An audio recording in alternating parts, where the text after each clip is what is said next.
Os animais merecem se tornar sujeitos de direitos? A resposta é sim. Olá, galera. Eu respondo agora ao vídeo do vlogueiro João Vitor Dias, que questionou a possibilidade de reconhecer direitos fundamentais dos animais não humanos. Bem que ele tentou questionar, sim, mas o que ele questionou de verdade foi o bem-estarismo, a preocupação com proteger os animais de atos de violência explícita e outros atos que causem diretamente dor e sofrimento. Ele não chegou a abordar o abolicionismo e seus fundamentos éticos.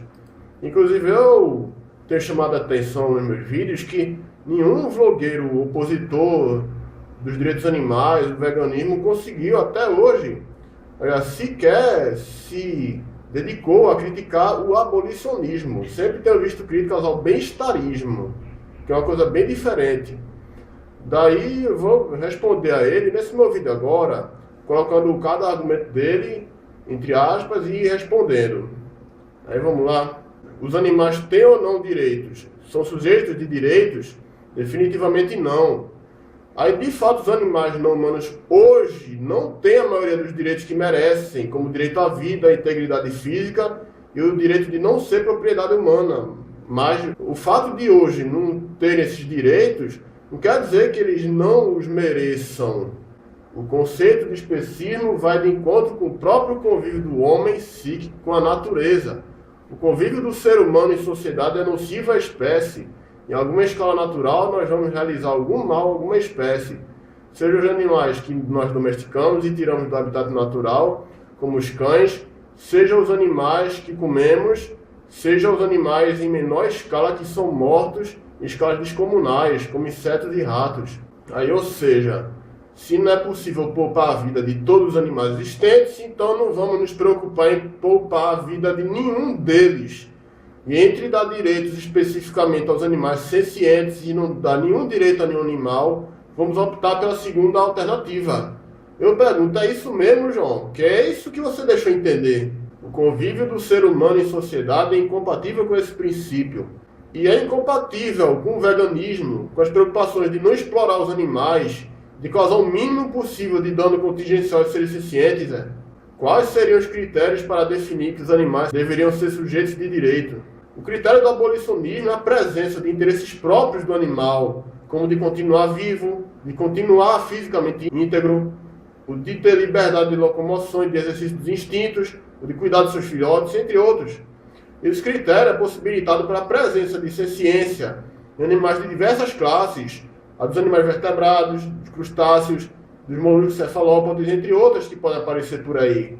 Se definirmos alguns grupos de animais em detrimento de outros, mesmo que irrelevantes dentro da lógica especista, isso será uma forma de especismo também. A definição de animais sencientes, que são dotados de interesses próprios, e não sencientes, que não têm esses interesses, não é irrelevante de jeito nenhum, visto que é o princípio fundamental de consideração moral nos direitos dos animais. Especismo seria se houvesse a discriminação entre animais, a partir do que você mesmo diz, João, critérios relevantes de menos, para servir de parâmetros de consideração moral, como a distinção por espécies. A exclusão dos parasitas do círculo moral. A questão dos insetos potencialmente perigosos divide opiniões, e parece que ainda não estamos longe de um consenso sobre isso, pelo menos enquanto não se comprova a senciência de pernilongos, baratas, formigas, cupins, etc. Mas falar do combate a parasitas que infestam ou infectam o corpo humano com doenças como algo inaceitável é bem absurdo, não acha não? Aí existem certas situações extremas que forçam o ser humano a matar para não morrer. E esse é o caso de vermes parasitas e também micro-organismos como protozoários, bactérias e vírus. E aí não dá para falar em direitos animais, em deixar que esses parasitas vivam em detrimento do corpo humano. É caso de sobrevivência, caso extremo mesmo. E os direitos animais não se aplicam aí. Porque tentar forçar que os direitos animais abordem também parasitas que podem matar uma pessoa ou lhe causar sofrimento, é uma falácia chamada dicto simpliciter, que é forçar a inexistência e invalidade de exceções para uma ação ou ideia que tem sim suas exceções. Uma dieta vegana é demasiadamente mais cara do que uma dieta convencional. Isso é mito.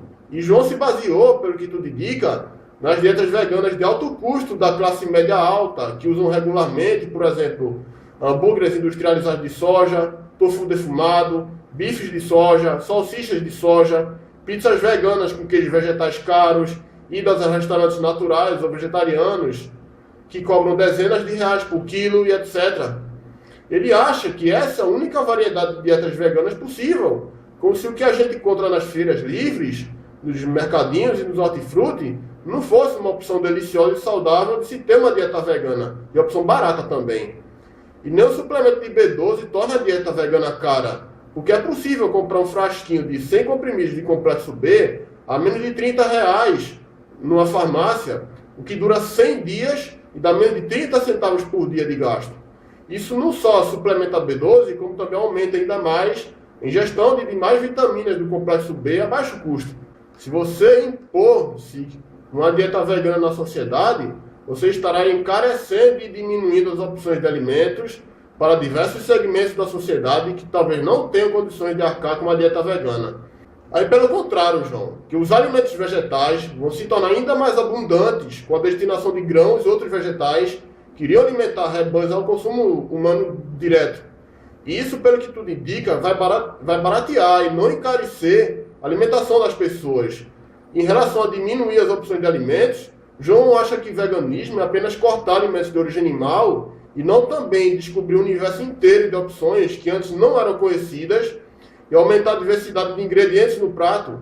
E não é à toa que muitos onívoros dizem ter descoberto um universo delicioso quando vão comer em um restaurante vegetariano ou vegano, inclusive os do gênero, restaurantes do gênero, que cobram barato por prato. Carne moída ainda é muito mais barata do que tofu. Aqui João usa uma falácia de composição, que essa falácia de composição é quando alguém considera que a característica de uma parte específica é característica do todo. E aqui ele diz que carne moída é mais barata que tofu, como se o tofu fosse o prato principal do almoço dos veganos. Mas na verdade praticamente não existem ingredientes centrais na alimentação vegana. E carne moída não é mais barata, por exemplo, do que proteína texturizada de soja, ou do que berinjela, ou do que arroz que faz bolinhos de arroz fritos ou assados. Muitas vezes a morte de um animal não envolve a subsistência, mas envolve atos seculares da nossa cultura, como o próprio churrasco. Aí nessa parte ele caiu na falácia de apelo à tradição. Isso porque a escravidão de negros e índios também foi um costume multissecular da cultura brasileira. E da mesma forma, o machismo, o racismo, o coronelismo, o autoritarismo, relações violentas de mando e obediência, o conservadorismo religioso, o moralismo, o usufruto privado do poder público por pessoas ricas, tudo isso são costumes seculares da cultura brasileira e nem por isso devem ser aceitas ou são defendidas por aí. Muitos povos tradicionais, como as populações ribeirinhas da Amazônia, se utilizam do hábito de se alimentar de caça e fazer uma refeição entre família. Esse ato é um ato de recreação e confraternização familiar, passado de pai para filho. Você impor esses diferentes segmentos e povos que comam alface no lugar de uma carne, hábito típico de muitas famílias brasileiras, você vai estar colocando toda a sociedade à mercê do seu princípio moral que sequer consegue se sustentar. Aí se João tivesse falado aqui da questão de caçar e criar animais para fim de sobrevivência no meio indígena em comunidades tradicionais, como as ribeirinhas da Amazônia, que não pode adotar uma dieta vegana com os moldes das cidades, aí seria de se entender. Inclusive gravei um vídeo sobre a questão dos povos indígenas e do veganismo. Aí tem o link desse vídeo aqui na descrição.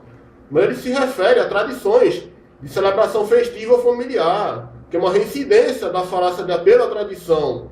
E ele ainda usa o estereótipo dos vegetarianos como comedores de alface. E é como se para ele as culturas e os valores morais não mudassem com o tempo, que a história mostra que não é verdade. O argumento do sofrimento é vago. Se o problema é a dor, que nós procuremos alternativas que diminuam a dor do animal na hora do abate. Aí, de fato, o argumento centrado no sofrimento é vago e é falho. E isso aqui torna o bem-estarismo extremamente falho, um fracasso no que tange a defender os animais. Já o abolicionismo transcende a moral de evitar sofrimento, passando a respeitar os interesses próprios dos animais, como de permanecer vivo, permanecer fisicamente íntegro e ser livre. A solução aqui não é renegar a existência de fundamentos morais que incluam os animais não humanos, mas sim abraçar os fundamentos que realmente livram dos animais de serem explorados, tratados como coisas, mortos sem motivo realmente justificável e inexorável. A menção daí do veterinário e da cirurgia como causadores de pânico no animal. Essa menção do pânico do animal no veterinário só seria possível sob o ponto de vista de achar que evitar sofrimento alheio é defender os animais. Aí já o abolicionismo reconhece que ali interesses mais vitais dos animais estão sendo protegidos pelo trabalho do veterinário. E nisso o interesse de continuar vivo é mais fundamental do que o medo infundado do animal de ser ferido naquele momento. Sobre manter a exploração animal, dele que diminua o sofrimento do animal. Aí, de fato, usar o sofrimento como grande parâmetro de consideração moral é abrir as portas para meios bem-estaristas de explorar, escravizar os animais e não deixar de usá-los como se fossem coisas, escravos ou produtos. O abolicionismo, por sua vez, não se centra na questão do sofrimento, e sim na dos interesses próprios dos animais. E é impossível explorar o animal e respeitar os interesses dele ao mesmo tempo, já que tratar ele como propriedade necessariamente viola diversos dos interesses dele. O animal é um bem jurídico móvel, indivisível, passível de alienação e de herança. Isso mostra como é absurdo o estatuto jurídico que se dá aos animais não humanos hoje, que eles são tratados literalmente como coisas, tal como os escravos humanos do Brasil pré-republicano e os objetos inanimados de uso humano.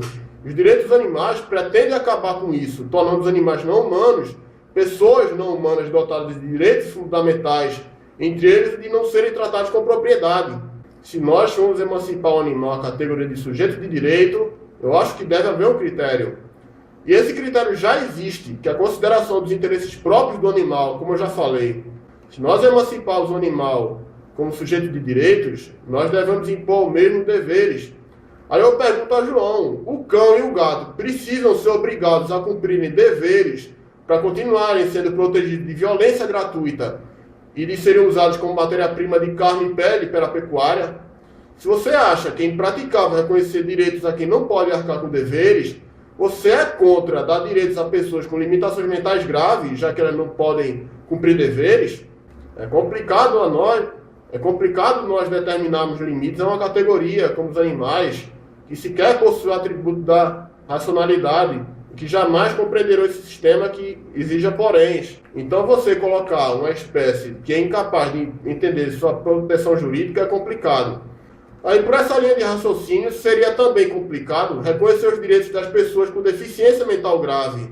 Ou melhor, seria complicado determinar os limites de consideração moral da própria espécie humana, dentro da própria espécie humana, já que a presença e uso da racionalidade não é algo monocromático, de preto ou branco, de salto quântico, que existe a 0 ou a 100%, mas sim um gradiente que começa lá no reino animal não humano e continua subindo entre a espécie humana. Nem todos os seres humanos são igualmente dotados da capacidade ótima de raciocínio, de racionalidade. Sobre criminalizar a violência óbvia contra animais sob o pretexto de escandalizar as pessoas.